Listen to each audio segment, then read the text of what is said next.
Bonjour à toutes et à tous. Merci de Bonjour.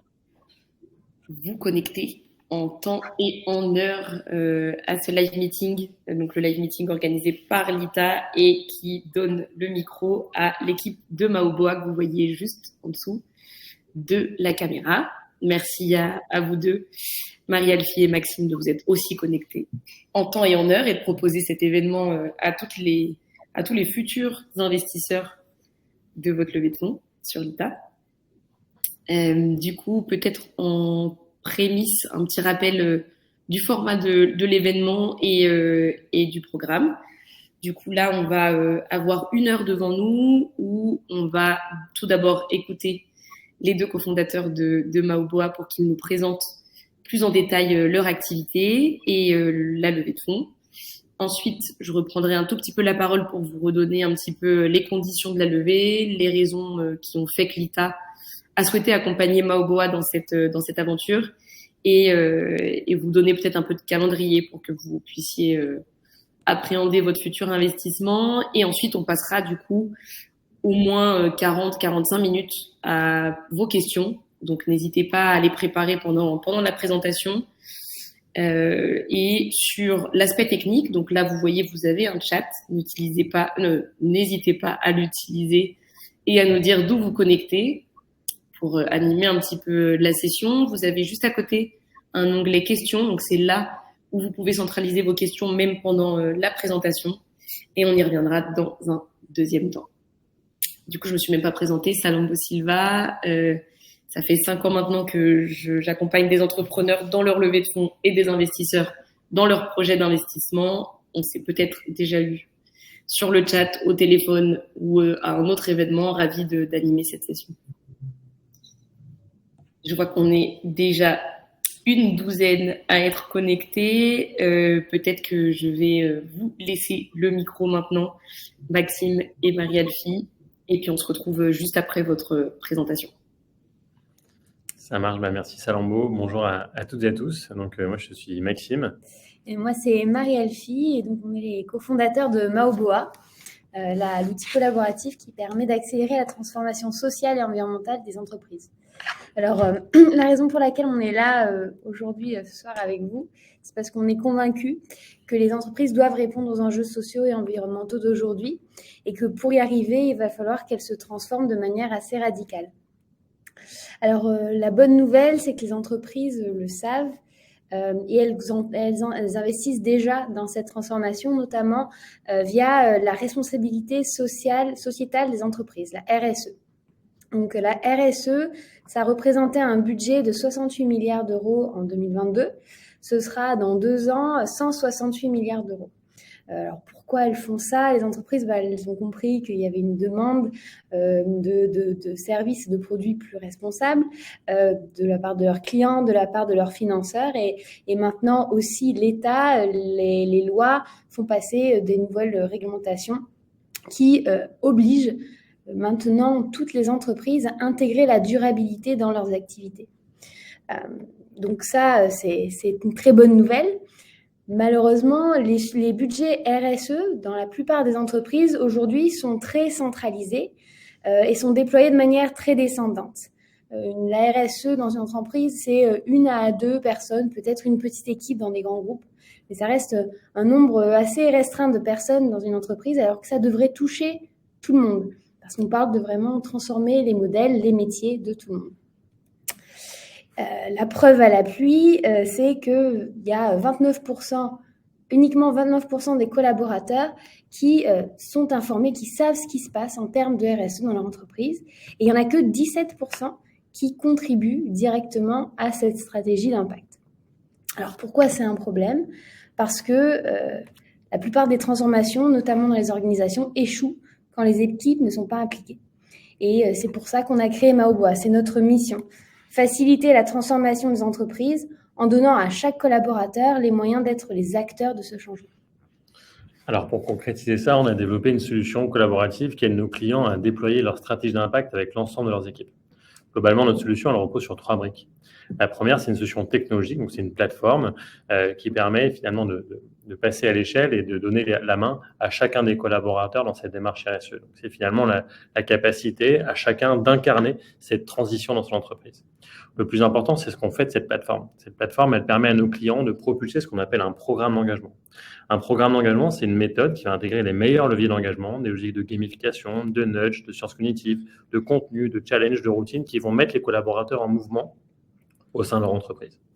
Alors, cette méthode, on en est bien sûr à l'initiative, mais on s'est assuré de l'expertise de cette méthode. Donc, on s'est entouré de partenaires experts sur ces sujets. Donc, ces acteurs du conseil, ce sont des institutions publiques, ces acteurs du carbone comme Samy, ce sont des acteurs de la formation comme l'AXA Climate School, qui vont nourrir à la fois nos contenus, nos actions et notre méthode, mais qui vont aussi être les garants de l'impact de notre solution auprès des organisations. Alors, je vous ai beaucoup parlé de ce programme. Donc, plus concrètement, un programme, c'est une déclinaison de la feuille de route RSE du client. Donc, globalement, nos clients vont pouvoir personnaliser leur propre environnement en s'appuyant sur une base socle qu'on a préconstruite pour leur faciliter la prise en main. Donc, aujourd'hui, on a un peu plus d'une trentaine de thématiques qui sont que des thématiques RSE internes. Les enjeux du climat, de l'économie circulaire, de la diversité et l'inclusion, de la production responsable, de la logistique durable, qui vont finalement permettre à l'entreprise de décliner leur feuille de route RSE, surtout d'embarquer leurs collaborateurs. L'objectif de ces thématiques, c'est de permettre aux collaborateurs de passer de la sensibilisation à la transformation de leur métier, de leur organisation.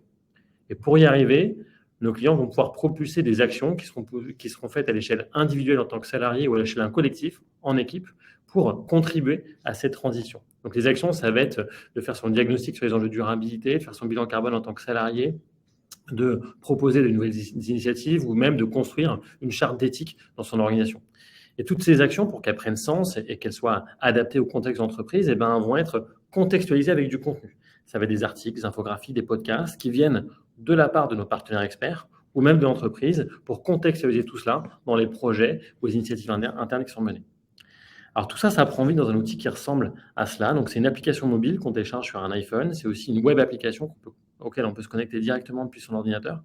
L'outil, il est connecté à l'univers du collaborateur. On a développé des connectivités avec des outils qui sont globalement utilisés par une grande majorité des collaborateurs aujourd'hui. C'est Microsoft, c'est Teams, c'est des outils comme Google. Et donc, le collaborateur a accès directement à notre outil depuis son outil de travail et il va permettre finalement il va pouvoir faire trois choses dans notre solution.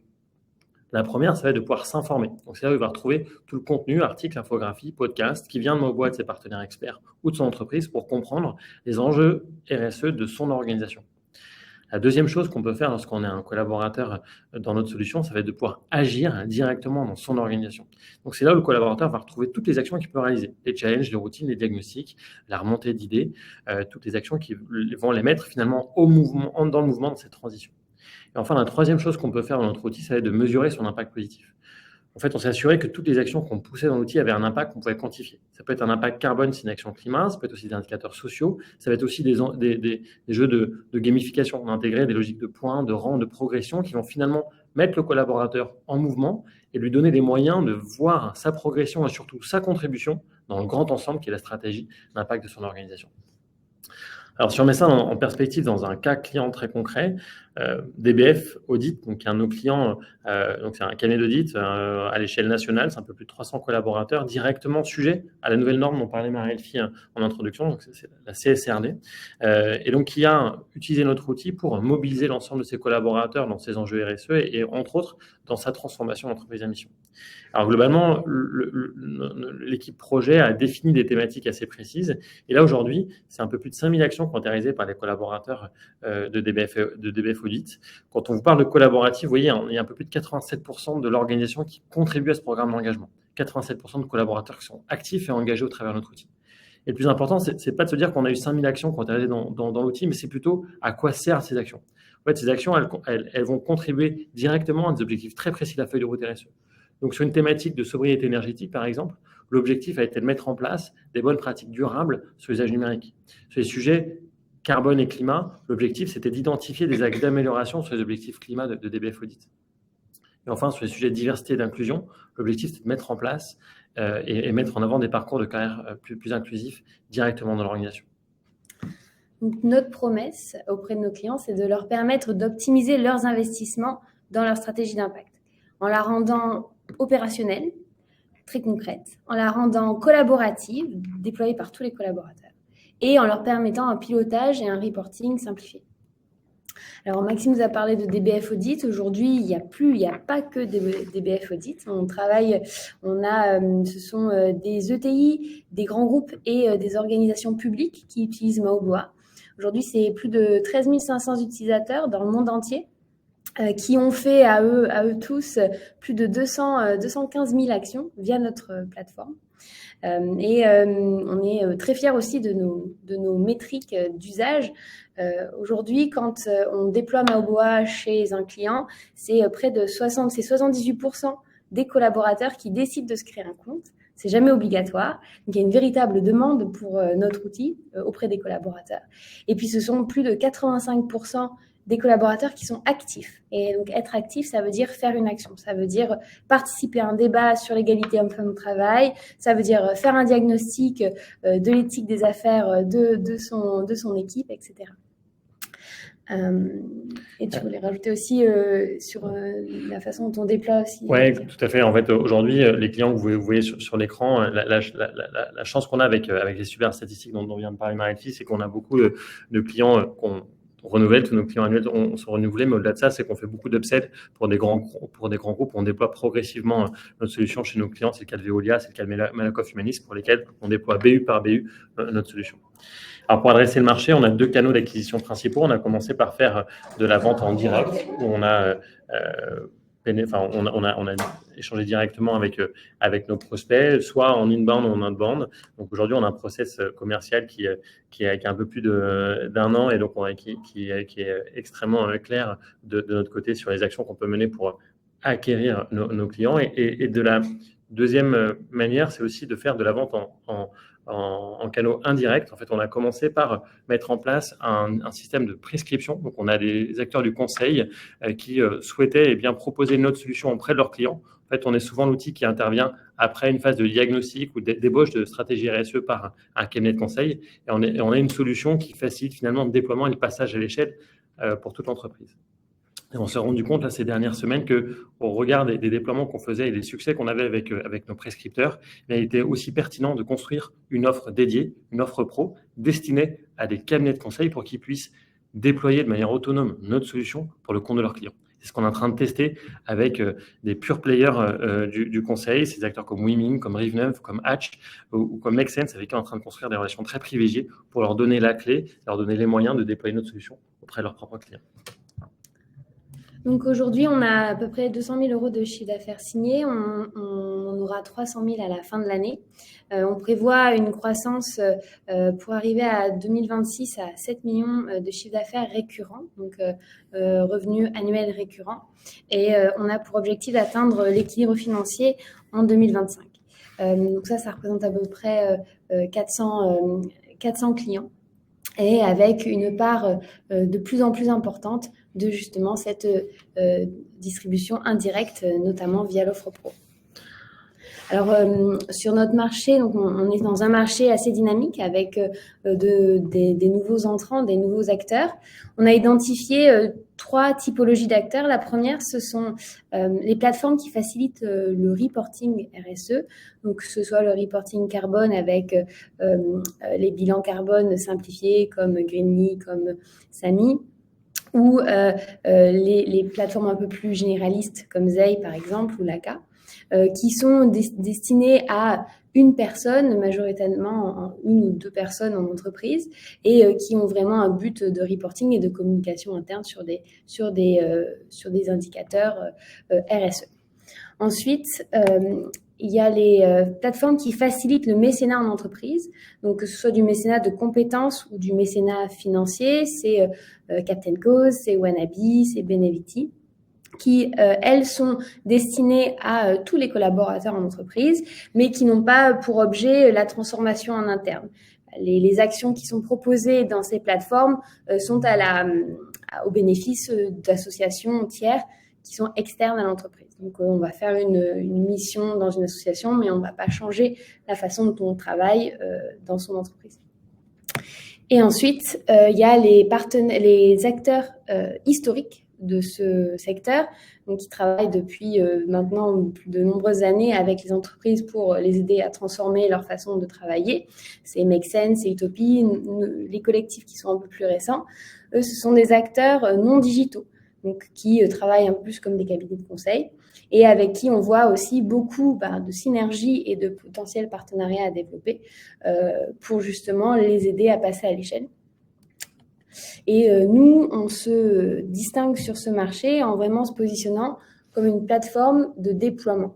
Donc, on est à la disposition et on est au bénéfice de tous les collaborateurs et on leur propose vraiment une solution qui leur permet de changer leur entreprise de l'intérieur. Alors aujourd'hui, on est que deux à présenter Maoboa, mais il y a toute une équipe avec nous. On est une dizaine de personnes basées à Marseille. Et donc, Marie-Elfie et moi, on a tous les deux un passé professionnel dans la transformation des organisations et aussi sur les thématiques d'impact social et environnemental. Et au-delà de nous deux, eh bien, on a la chance d'avoir à nos côtés Nazim, qui est l'ex-CTO de Zei, que vous avez vu juste avant en haut à gauche de l'écran. Donc, très habitué des solutions SaaS sur les thématiques d'impact. Et aussi Alexandra, qui est une ex-Welcome to the Jungle et qui aujourd'hui est en charge de tous les déploiements de nos clients, qui nous a aidé à énormément structurer nos process et les rendre scalables tout en permettant cette personnalisation assez spécifique de chacun de nos clients. Alors, si on est là aujourd'hui, c'est parce qu'on nous levons 1,5 million pour signer 100 clients d'ici 2024 et surtout développer la distribution indirecte. Et sur ce 1,5 million, et ben finalement, on est au bout du chemin puisqu'il nous manque plus que 250 000 pour clôturer le tour. Et donc, autour de la table et à nos côtés, on a la chance d'avoir un fonds à impact qui est un acteur, un pure player de l'impact puisque c'est un fonds d'article 9. Basé à Marseille. On a aussi la chance d'avoir le family office du président de la Matmut et une filiale du groupe BPCE. Et puis, il ne manque plus que vous. Donc, si on est là aujourd'hui, c'est aussi bien pour donner la main à chacun pour développer nos activités, parce qu'on est convaincu que c'est avec un effort collectif qu'on va faire bouger les lignes d'entreprise.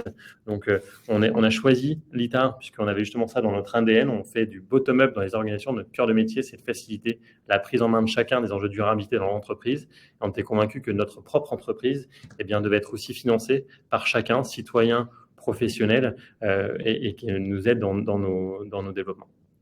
On est bien sûr à votre disposition pour répondre à vos questions, puisqu'il nous reste encore près de 40 minutes. Donc, on est là pour répondre à vos questions. Merci. Merci à tous les deux pour cette présentation très complète. J'espère que ça vous a plu autant qu'à moi, tous ceux qui nous suivent. On a déjà une bonne partie de questions, donc n'hésitez pas à continuer à en poser si jamais vous n'avez pas encore eu le temps de poser votre question. Juste avant peut-être qu'on démarre les questions, si vous acceptez, je vais revenir très rapidement sur les 4 raisons qui ont fait que l'ITA a souhaité accompagner Maoboa dans cette levée de fonds. Donc très rapidement, la première raison, c'est évidemment une proposition de valeur assez unique sur le marché, avec un intérêt fort des clients démontré par l'attraction commerciale. La deuxième raison, c'est un marché des services ESG ou RSE à fort potentiel et en pleine croissance, donc soutenu par une réglementation dont on n'a pas parlé, mais qui est assez importante, qui s'appelle la CSRD. Et un produit minimum viable, donc un MVP commercialisable, avec une équipe tech externalisée, mais expérimentée et basée sur un partenariat solide. Et enfin, une stratégie d'acquisition directe et indirecte ambitieuse qui paye déjà ses fruits en matière de génération de leads et de signature de premiers partenaires. Sur les conditions d'investissement rapidement, si vous n'avez pas encore tous consulté la page de la levée de fonds, donc pour rappel, on propose ici comme produit financier des actions. Le montage juridique, ce sera bien une holding d'investissement. L'avantage financier potentiel, ce sera une plus-value de cession. Et l'horizon de sortie est à partir de 5 ans. En avantage fiscal, on a évidemment la réduction d'impôt à hauteur de 25% sur l'IR 2023, le PEA, le PEA-PME et l'apport cession. Et la petite nouveauté, je dirais, c'est que on avait initialement démarré la levée de fonds avec un ticket d'investissement à 100 €. On a décidé de l'augmenter à 200 €, donc légère augmentation, pour se rapprocher au plus proche du prix de l'action de la société cible, qui sera de l'ordre de 220 euros. Je reviens peut-être pas sur le tour de table global parce que tu l'as évoqué, Maxime, mais du coup sur les 1,5 million d'euros de la levée de fonds, 300 000 euros sont recherchés et sollicités par la communauté citoyenne de l'ITA. Et à date, on a 105 000 euros d'intention enregistrés par 86 personnes, dont vous faites partie. Merci à vous. Et si ce n'est pas encore le cas, je vous invite à marquer votre intention juste après pour ne pas rater le top départ de la levée de fonds. Merci Salambo. Peut-être pour faire le lien avec sur le tour de financement et répondre à la question de Steph, pourquoi avoir fait le choix de l'investissement citoyen. En fait, ce qui nous paraissait clé dans notre tour de financement, c'était d'avoir qu'il y ait une pleine adéquation entre notre vision, notre ADN, notre approche aussi de l'impact et de la gouvernance et nos futurs actionnaires. Et donc, ce qu'on voulait absolument, c'était d'avoir à la fois des fonds d'investissement à impact. Donc, on est très heureux d'avoir un fonds d'article 9 à nos côtés, d'avoir aussi des acteurs qui pourraient avoir une approche peut-être un peu plus institutionnelle, en tout cas qui pourraient représenter aussi la vision plutôt client et la sensibilité du marché. Donc, on est aussi très heureux d'avoir le représentant de la Matmut. Et sur la partie financement participatif, c'est comme je le mentionnais justement, c'est l'ADN de Maoboa, c'est de faciliter le bottom-up. Et donc, être financé que par des acteurs institutionnels, ça ne faisait pas du tout sens avec le cœur d'activité de Maoboa. On avait autour de nous plusieurs business angels. Et d'ailleurs, il y a des business angels qui investissent aussi en direct. Dans le tour, on n'a pas tout précisé, on a présenté une présentation assez globale, mais avoir un financement citoyen, ça nous paraissait clé pour que finalement l'approche de transition par le collectif puisse être aussi représentée dans notre capital. Donc, il y avait vraiment cette volonté du collectif. Et donc, sur le marché du collectif, il y avait plutôt deux acteurs, et pour être assez transparent, on avait l'approche plutôt Tudigo, plutôt Lita. Je vous ai partagé notre ADN d'impact et notre volonté d'avoir des acteurs d'impact à nos côtés. Donc, on est très fiers aussi que ça puisse se faire avec Lita, puisque les investisseurs citoyens qui seront dans la holding, on espère qu'il y ait aussi cette sensibilité de l'impact. Et bien sûr, une dimension économique. Si vous êtes là, c'est aussi pour une dimension économique. On veut s'assurer que notre ADN soit représenté dans notre tour de financement.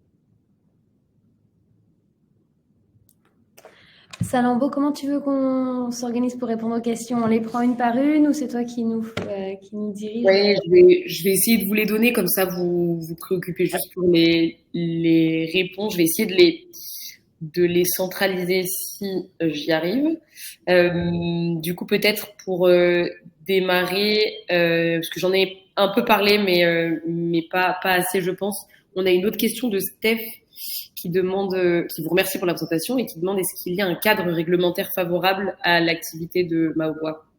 Oui, alors complètement. Donc, les grandes entreprises sont depuis longtemps incentivées à faire du reporting extra-financier. Il y a la DPEF qui est en vigueur, notamment sur les entreprises qui sont cotées.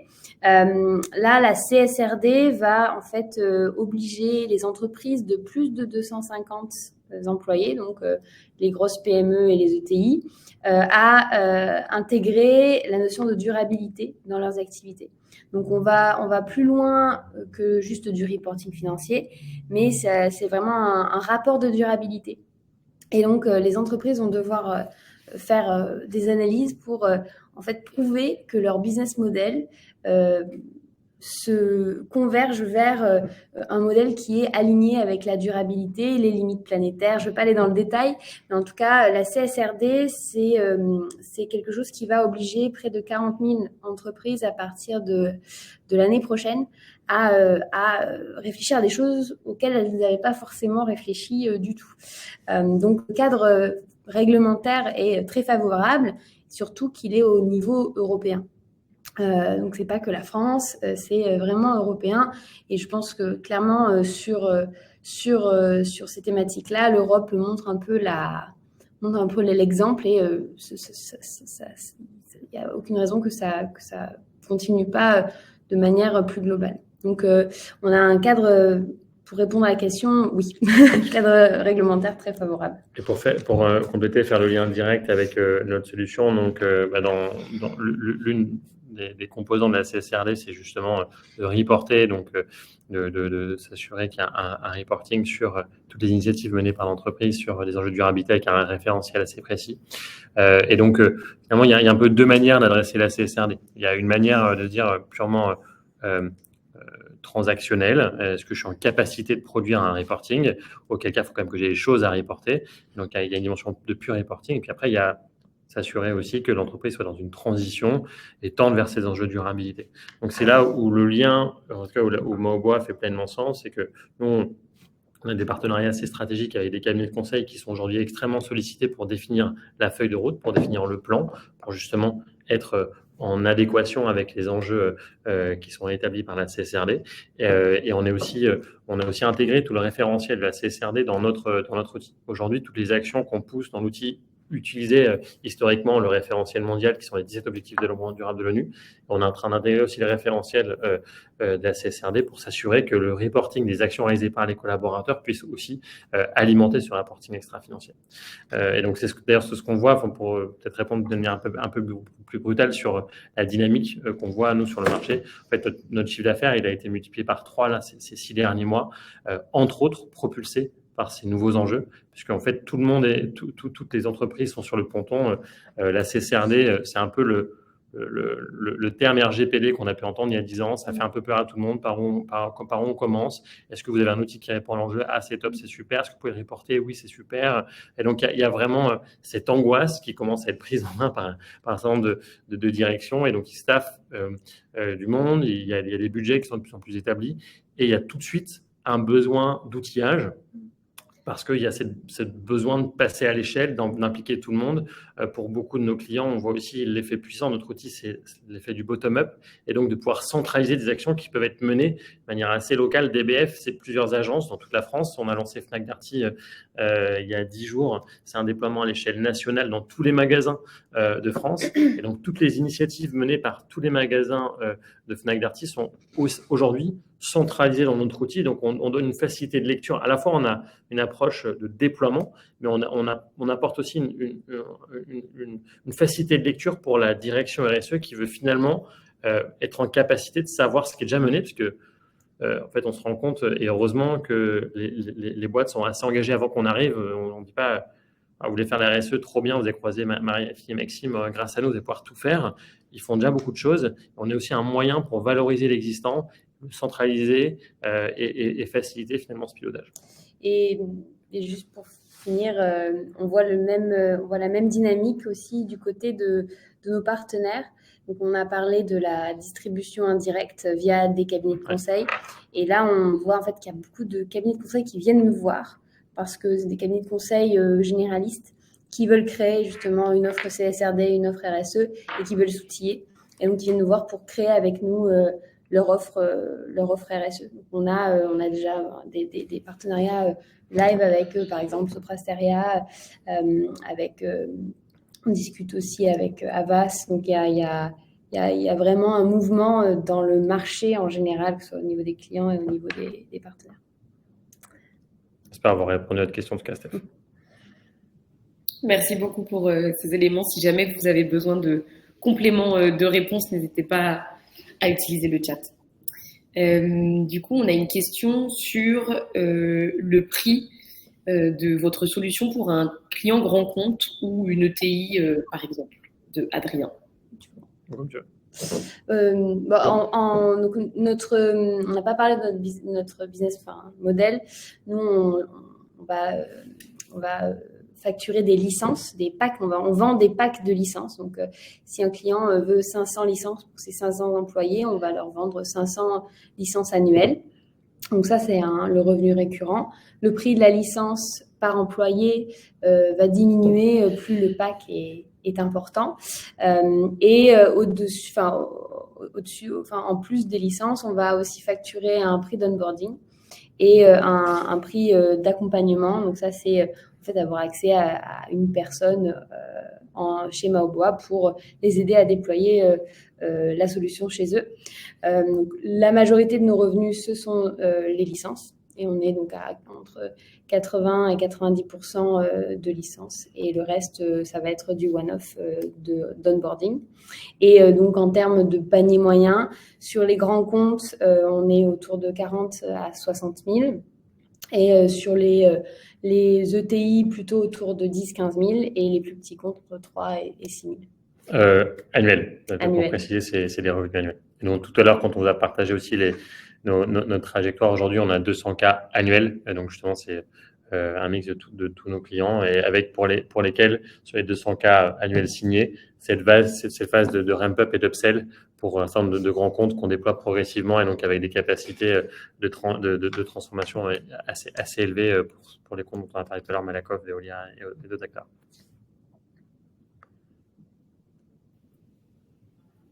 Merci beaucoup pour ces éléments.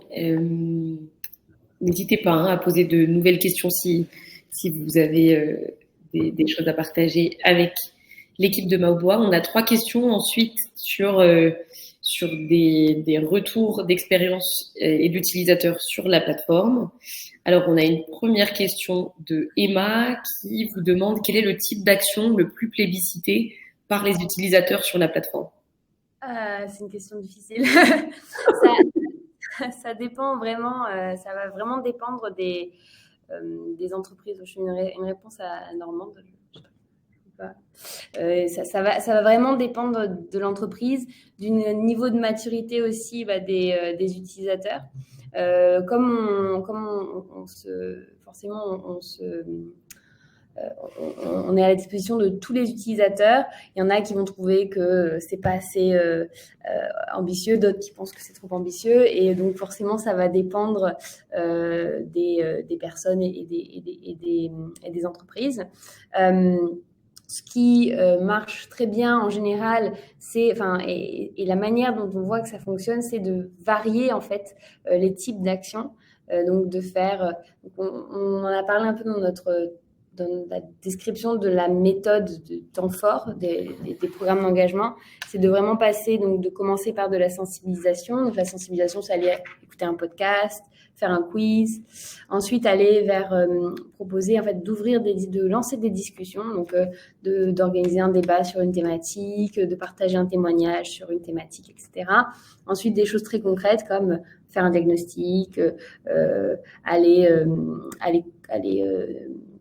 regarder l'index égalité hommes-femmes de son entreprise, donc faire quelque chose de très concret, et ensuite remonter des idées. Ce qui fonctionne bien, c'est justement quand il y a cette diversité d'actions, que les gens se sentent évoluer, qui sentent que les actions qu'ils font leur permettent d'aller plus loin, permettent à leur entreprise d'aller plus loin, et qu'il y a vraiment, en fait, on parle de bottom-up, et il faut qu'il y ait le retour aussi top-down, et c'est vraiment ce cycle qui marche très bien.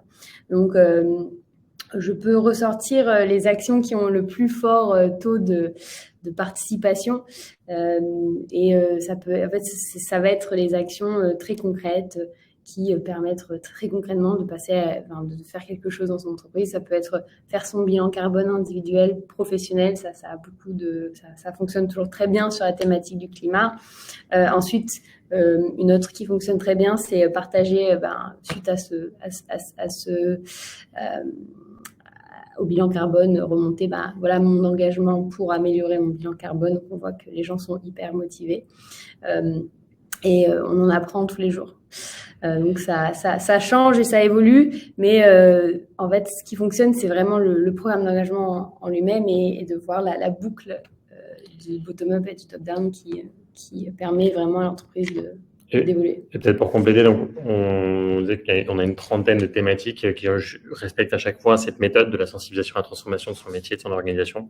Les temps forts qui fonctionnent le plus sont, sans surprise, le climat. Il y en a une qui marche aussi très bien, c'est sur la diversité et l'inclusion. Une qui fonctionne aussi très bien et qu'on a lancé assez récemment, c'est les enjeux de biodiversité sur son site de travail. Donc en fait, c'est de se reconnecter au vivant. Nous, on a la chance de vivre la Convention d'entreprise pour le climat et on est aussi partenaire de la CEC, et donc on invite énormément à réfléchir sur les enjeux du climat. Donc, on a construit une thématique sur cette thématique spécifique. Et en fait, ça interpelle énormément de collaborateurs de pouvoir reconnecter au vivant. Donc, ça fonctionne aussi particulièrement bien. Et là, plus récemment, pour Fnac Darty, on a construit ils ont construit un temps fort qui s'appelle RSE Kesako, donc qui permet aussi de s'approprier à chacun en tant que collaborateur, en fait, puisque jusqu'ici, les collaborateurs rentraient directement dans une thématique. Et il n'y avait peut-être pas le pas arrière, c'est quoi la stratégie globale? Et là, finalement, c'est de reprendre en main les enjeux de la RSE, les enjeux de durabilité, les 17 objectifs de développement durable de l'ONU, quels sont les objectifs de mon entreprise, quels sont les enjeux de durabilité dans mon propre métier. Donc, ça, c'est quelque chose aussi qui est très raccroché à des sujets à la fois très spécifiques à l'organisation et très stratégiques.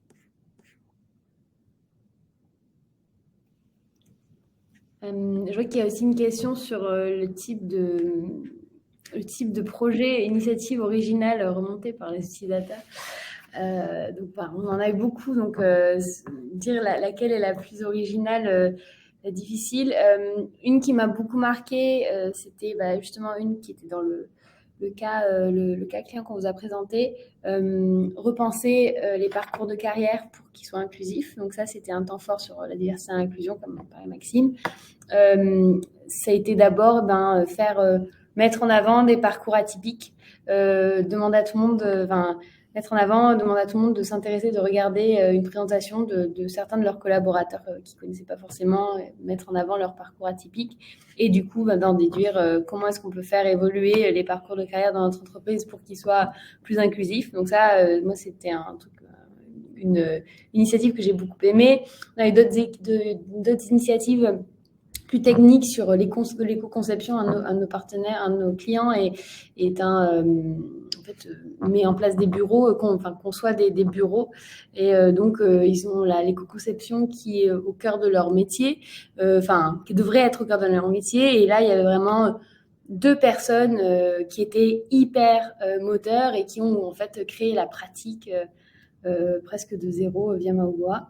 Et puis sinon, dans les idées remontées, là récemment, on a un temps fort sur la mobilité durable chez un de nos clients. Et quelqu'un qui a demandé un forfait chaussures de marche. Donc, je ne sais pas si ça va marcher. Mais en tout cas, ce qui est génial, c'est que quelles que soient les initiatives remontées, les gens qui sont motivés pour faire aussi bouger les choses dans l'entreprise se retrouvent et sont identifiés. Donc, ça permet déjà entre eux de pouvoir s'organiser. C'est aussi pour ça qu'on travaille avec Make Sense, parce qu'ils ont aussi ce côté communautaire qu'on veut intégrer dans nos déploiements. Et ça permet aussi à la direction RSE d'identifier les champions qui vont pouvoir solliciter quand ils auront la capacité de mettre en place une nouvelle initiative sur un sujet abordé.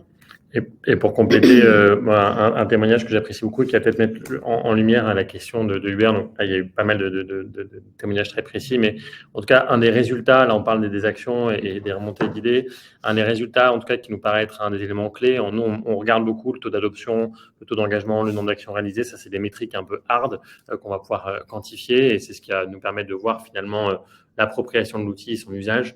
Le résultat le plus concret et qualitatif, et pour le mesurer, on a mis en place une théorie du changement pour voir finalement la finalité, c'est pas l'action, c'est ce que va générer l'action du collaborateur. Un témoignage que j'aime bien présenter, c'est un de nos premiers clients pour lesquels on avait lancé une thématique justement de durabilité. C'est une boîte technologique qui construit des softwares pour des ports connectés à la fin du temps fort, tous les collaborateurs avaient été invités à remonter des idées en collectif, donc c'est des actions qu'ils devaient faire à 6 personnes, donc on avait créé des petites équipes, l'outil avait créé des petites équipes pour favoriser la transversalité, des gens de la compta et des gens au développement technique et étaient invités à interagir. Ils avaient remonté 5 idées. Les 5 idées avaient été présentées en comité de direction et l'une d'entre elles était de switcher justement de fournisseurs, de cloud provider, donc qui était un des éléments clés de leur bilan carbone finalement. C'est une solution numérique, donc forcément hébergée dans le cloud. Et ça a été une action qui a été directement budgétée et ils ont shifté l'année d'après. Donc à quel point en fait, ce que mentionnait Marie-Alfie, quand on fait du bottom-up, il faut que le up soit à l'écoute. Et l'avantage de notre outil, c'est qu'il croise un peu les deux. Et donc là, on a embarqué tout le monde, on a permis à chacun de s'approprier les sujets, de l'incarner à la fin, il y a une remontée d'idées hyper concrète qui avait été proposée c'est des fiches projets qui avaient été établies directement à travers l'outil, présentées en côté direction. Et la direction avait directement valider le projet de shifter et de mettre en place d'utiliser un nouveau service provider qui était beaucoup plus durable. Il y a plein d'autres questions. On te propose, si tu veux, on peut les prendre à la volée. Salambo. Il y a Nadine qui nous pose la question sur l'usage de la levée. Est-ce qu'on peut peut-être reprendre la presse parce que je suis passé un peu vite là-dessus, mais en gros, attends, je n'arrive pas super, merci. Donc, l'objectif de la levée, c'est d'accélérer et de passer à l'échelle. Donc, premièrement, il y a un enjeu de produit. Salambo mentionnait qu'on a un gros MVP. En effet, aujourd'hui, on a été assez frugal dans nos développements. On s'est beaucoup concentré sur l'interface de l'utilisateur, du collaborateur qui utilise notre outil au quotidien, ce qui fait qu'on a ces usages si performants, ces taux d'engagement si élevés, et il devient assez important pour nous maintenant de nous adresser à nos administrateurs, donc des équipes projets, leur donner plus la main, leur donner les moyens de piloter les programmes d'engagement. C'est un premier élément assez clé dans notre produit. Un deuxième sujet, ça va être de faciliter toute la gestion de la donnée. En fait, on a aujourd'hui 13 500 utilisateurs, plus de 200 000 actions. Et donc, on a vraiment besoin de traiter cette donnée pour qu'elle soit beaucoup plus adaptée et personnalisée pour le compte des utilisateurs, et aussi de donner finalement des insights aux administrateurs, leur donner les moyens de savoir. Enfin, quand on fait du bottom-up, l'un des éléments hyper importants, c'est de capter les signaux faibles. À quel point un enjeu est vraiment bien perçu et apprécié par les équipes, oui, non, et sinon, quelles sont les actions que je peux mettre en place pour acculturer et embarquer mon collectif. Et un dernier sujet, on a déjà développé des premières intégrations et connectivités avec les outils core des collaborateurs. On a envie d'aller plus loin avec des CRH, avec des ERP, avec aussi des acteurs de l'impact pour éviter la double saisie et faire en sorte que les deux outils se nourrissent. Un outil comme Sweep sur les sujets carbone ou un outil comme Sami et Mogwa vont pouvoir interagir avec des API. Deuxième sujet, ça va être pour nous passer à l'échelle d'un point de vue commercial, et donc de développer notre équipe commerciale à la fois sur la vente en direct, mais aussi sur la distribution indirecte et entre autres avec l'animation d'un réseau de partenaires. Et puis, une fois faut beaucoup de commercial, il faut pouvoir délivrer. Donc, on va aussi faire un petit peu grandir l'équipe Customer Success. J'espère avoir répondu à votre question, Nadine. On va reprendre peut-être, je vois que le temps maintenant commence à filer. On a pris... Est-ce qu'il y a d'autres questions? Alors, contre qui êtes-vous mis en concurrence la plupart du temps? Quel est le point qui vous différencie? Comme le mentionnait Marie-Elfie juste avant, il y a plusieurs acteurs qui interagissent sur ce marché qui est particulièrement dynamique. Et donc, les acteurs avec qui on va être assez souvent mis en concurrence, et là, ces derniers temps, on a la chance d'avoir remporté nos appels d'offres avec Fnac Darty, avec plus récemment le groupe La Poste. Aussi, ça va être des acteurs comme Laka, par exemple, qui est plutôt un outil destiné à peu d'utilisateurs dans l'organisation, donc des référents RSE ou une direction RSE, et donc qui a une boîte à outils pour ces personnes, pour qu'ils puissent avoir des actions qu'ils peuvent mener. C'est pas un outil collaboratif, c'est pas un outil qui passe à l'échelle, et c'est pas un outil non plus qui est personnalisable. Ça a plutôt vocation à faciliter le reporting, mais pas vocation à embarquer des collaborateurs dans le changement. Donc, si on prend un exemple d'outil, c'est plutôt Laka qui est un acteur avec qui on est plutôt mis en concurrence. Et après, il y a d'autres acteurs plutôt, mais qui ont un format différent. Sur le sujet de change, il y a des acteurs qui sont plutôt des acteurs de la formation, comme l'AXA Climate School. Et donc, on a construit un partenariat avec eux pour justement qu'on se nourrisse mutuellement. Nous, on est l'outil du passage à l'action, de la contribution de chacun dans l'organisation. Et on plug du contenu de l'AXA Climate School pour les nourrir de contenu plutôt sur les sujets climat. Et on intègre d'autres partenaires sur d'autres thématiques durables.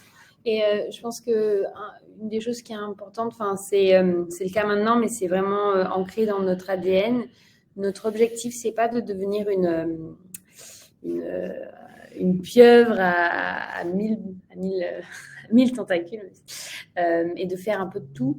C'est vraiment d'être les experts du passage à l'action, de l'engagement, du bottom-up, et de créer les bonnes intégrations, les liens avec les meilleurs dans les autres thématiques, le calcul carbone, etc. Pour vraiment en fait permettre à nos clients d'avoir un outil qui se déploie de manière flexible et qui correspond complètement à leurs besoins. Et donc c'est pour ça que dans le marché qu'on vous a présenté, Il y en a certains qui sont directement nos concurrents. Et chercher un partenariat, ce sera un peu trop compliqué, mais on a beaucoup qui sont vraiment des partenaires. On travaille avec Make Sense, on a commencé des discussions avec Utopie et MySésame, on travaille avec Zay, enfin, voilà, on développe beaucoup de partenariats aussi pour proposer des offres vraiment complètes. Et ce de manière hyper intégrée, justement, l'avantage avec l'outil technologique, c'est de développer ces API pour faciliter justement le pilotage et le déploiement et le reporting pour nos interlocuteurs sur les équipes RSE. Et ça fait bien avec votre question, Marc. Comment savoir si notre interlocuteur a les bonnes compétences pour comprendre ce qu'il peut faire et comment on peut lui donner les clés. Et bien, en fait, nous, on a construit, donc, dans le déploiement, on a une première étape d'onboarding, donc qui va finalement donner les clés aux clients pour qu'ils puissent s'approprier l'outil. On a construit, on parle beaucoup de programmes d'engagement, on a créé des packs dédiés sur des objectifs précis. Si on se labellise B Corp, eh bien on a une séquence on a pré-packagé des thématiques dédiées pour atteindre cet objectif avec ses collaborateurs. Si on se transforme en entreprise en mission, on a beaucoup de clients qui sont dans cette transition. Et donc, on a construit avec eux des packages qui sont préétablis. Et donc, en fait, on a vraiment construit à la fois l'outil, mais surtout le contenu pour faciliter énormément la prise en main. Et puis ensuite, ce dont on s'assure, c'est que cette partie d'onboarding, donc c'est 3 calls de 45 minutes séquencés par le contenu qu'on leur partage directement accessible depuis l'outil pour que ces 3 fois 45 minutes soient les plus qualitatifs pour qu'ils puissent être autonomes. Et pendant le déploiement, ensuite, on organise des petites sessions qui, elles, sont beaucoup plus courtes, qui nous permettent simplement de leur partager des bonnes pratiques, leur partager de la méthodologie pour suivre leur programme d'engagement, aller solliciter leurs collaborateurs, aller adresser certaines thématiques. Et on organise des bilans 2 fois par an pour leur sortir des grands insights sur certains sujets. Et au-delà de ça, il y a beaucoup de matières qui peuvent venir de nous. On est aussi convaincu, j'espère que vous l'avez compris à ce stade, du collectif. Et le collectif, c'est pas forcément l'interaction individuelle entre Maoboa et le client, c'est aussi l'interaction entre les clients de Maoboa. Donc, on a constitué une communauté de toutes les équipes projet, donc toutes les directions RSE de nos clients finalement, qui se partagent des bonnes pratiques. Alors, soit sur l'usage de Maoboa, les temps forts qui fonctionnent le mieux, les doutes ou les craintes ou les super succès qu'ils ont pu vivre. Mais au-delà de ça, ils se partagent aussi des bonnes pratiques sur d'autres thématiques qui sont connexes à leur métier. Il y en a certains qui partagent justement leurs préoccupations sur la CSRD, sur quel est le bon partenaire carbone que je pourrais solliciter. Donc, la matière, elle vient forcément de l'équipe Customer Success et toutes les ressources qu'on leur met à disposition, mais elle vient aussi de l'entraide qu'on voit qui est assez puissante. D'ailleurs, les thématiques, les trentaines de thématiques qu'on a aujourd'hui, qui sont proposées à tous nos clients, certaines viennent directement de nos clients qui mettent en open source leurs actions et leur temps fort parce qu'ils pensent que c'est beaucoup plus puissant de la rendre disponible à l'ensemble de la communauté des utilisateurs de Maoboa.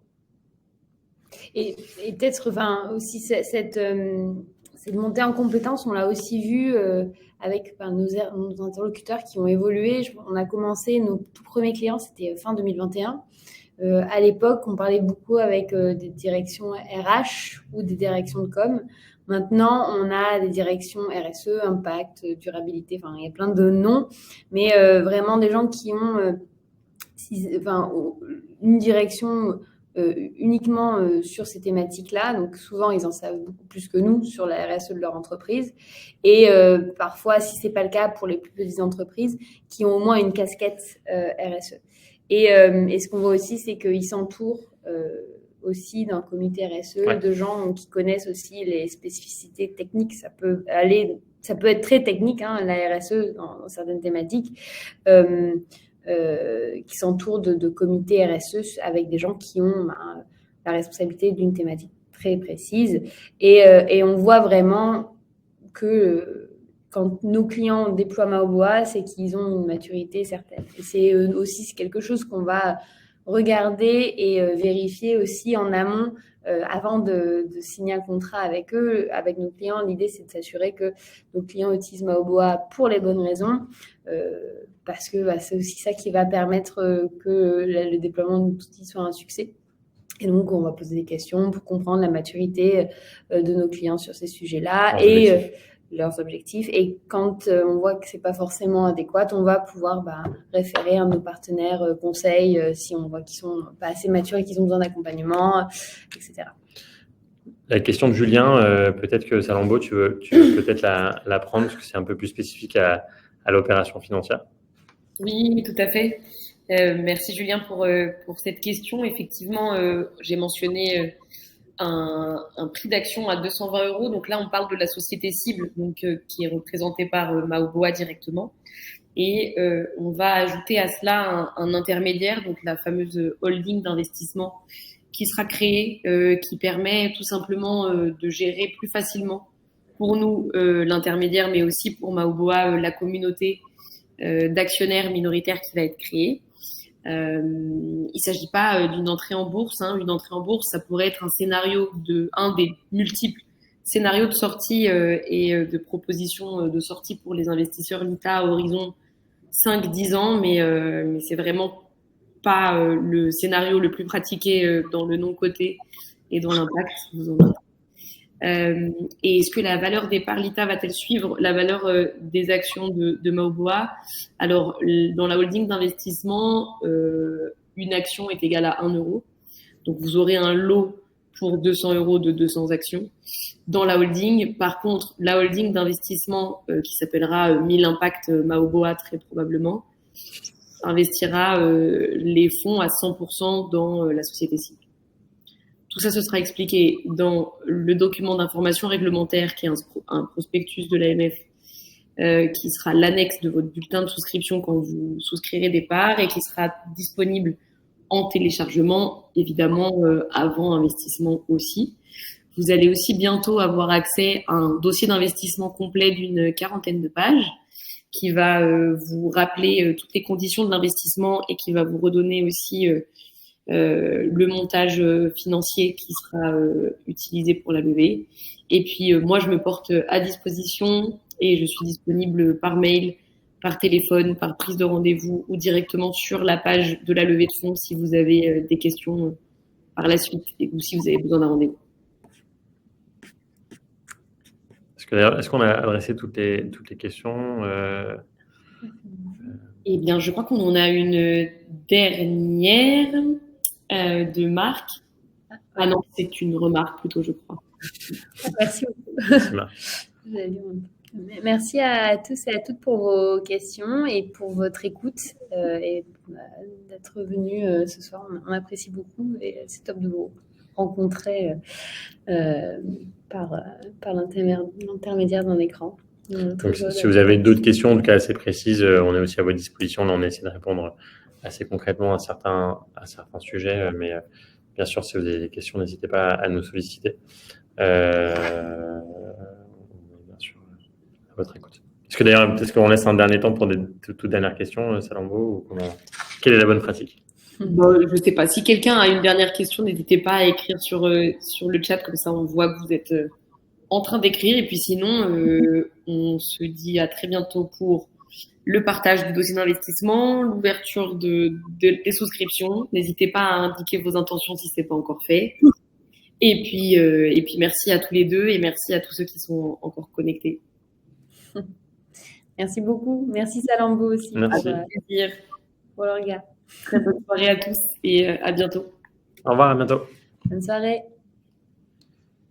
On quitte.